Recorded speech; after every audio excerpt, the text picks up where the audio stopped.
fazavana ny baliky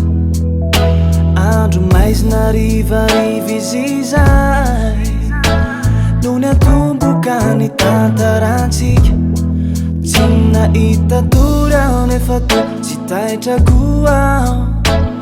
mandiniky ilay valy teninao tsy androko ny maraina ahitako indray fa toreraka fotsiny ao manofinofy urakufako feloko tsike siasambarane gawarine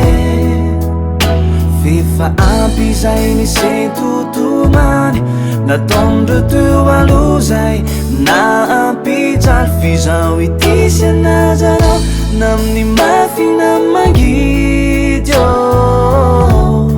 oe fonafonao raha misy orambe mikije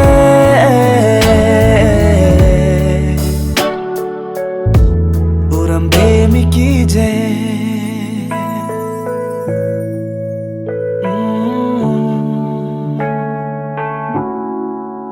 te utoizatsika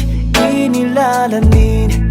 tsy ifanarina de be azany fijanina fa ny atao ao an-tsaina deve tsy maintsy tafity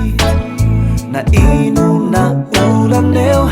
vovaantsika manome toky avo fa iadoanao soavenako raha tsy mitovy amin'ny olon-drehetro e tsy ho tatanako ty tananao mafatifaty ao fihinoko izany malalako izany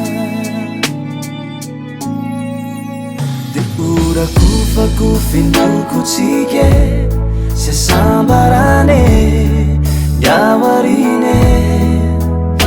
fefa ampy zay ny sentotomany nataondro teo aloha zay na ampijaly fizao itisy anazanao na amin'ny mafina mangidy oe fonafonao raha misy orambe